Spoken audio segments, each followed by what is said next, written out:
നവരാത്രികാല ആഘോഷങ്ങൾക്ക് ഇന്നു മുതൽ തുടക്കമാവുകയാണ്. ചോറ്റാനിക്കര ദേവീക്ഷേത്രത്തിലും നവരാത്രികാല ആഘോഷങ്ങളുടെ സജ്ജീകരണങ്ങൾ ആരംഭിച്ചു. അത് ഏകദേശം പൂർത്തിയായി കഴിഞ്ഞിട്ടുണ്ട്. ഇന്നു മുതൽ 9 രാവും 10 പകലും നീണ്ടു നിൽക്കുന്ന വിപുലമായ ആഘോഷങ്ങളാണ് ചോറ്റാനിക്കര ദേവീക്ഷേത്രത്തിൽ ഒരുക്കിയിട്ടുള്ളത്. നിരവധിയായിട്ടുള്ള കലാകാരന്മാരുടെ കലാപ്രകടനങ്ങൾ ഓരോ ദിവസവും ഇവിടെ പ്രത്യേകം തയ്യാറാക്കിയിട്ടുള്ള 3 വേദികളിൽ അവതരിപ്പിക്കും.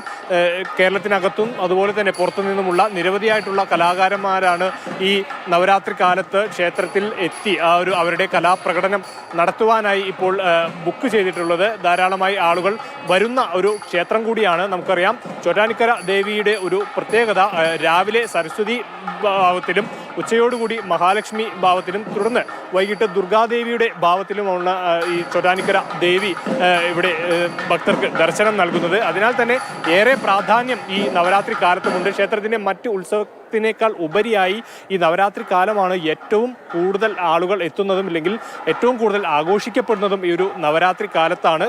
2-ാം തീയതി ഏകദേശം 2000 മേലെ കുട്ടികൾ ഇവിടെ വിദ്യാദേവിയുടെ മുന്നിൽ, ചോറ്റാനിക്കര ഭഗവതി മുന്നിൽ അധ്യക്ഷരം കുറിക്കും. അവർക്ക് വേണ്ട സൗകര്യങ്ങളെല്ലാം ദേവസ്വവും ക്ഷേത്രോപദേശ സമിതിയും കൂടി ഒരുക്കിയിട്ടുണ്ട്.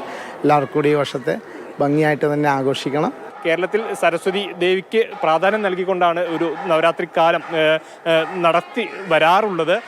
ധാരാളമായിട്ടുള്ള ആളുകൾ ഈ നവരാത്രി കാലത്ത് വ്രതം നോറ്റ് അങ്ങനെ നവരാത്രി വ്രതം അനുഷ്ഠിച്ച് പിന്നീട് വിദ്യാരംഭത്തിൽ ആ ഒരു വിദ്യ അർപ്പിക്കുന്ന അല്ലെങ്കിൽ വിദ്യ തുടങ്ങുന്ന ചടങ്ങുകളോട് കൂടിയാണ് ഒരു നവരാത്രി കാലം സമാപിക്കുക. ഏതായാലും ഇന്നിപ്പോൾ അതിനുവേണ്ട എല്ലാ ഒരുക്കങ്ങളും ചോറ്റാനിക്കര ക്ഷേത്രത്തിൽ പൂർത്തിയായിട്ടുണ്ട്.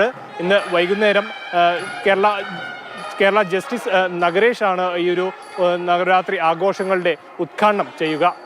വിജേഷ് പുതുവാശ്ശേരിക്കൊപ്പം വിഷ്ണു പ്രകാശ്, മാതൃഭൂമി ന്യൂസ്, കൊച്ചി.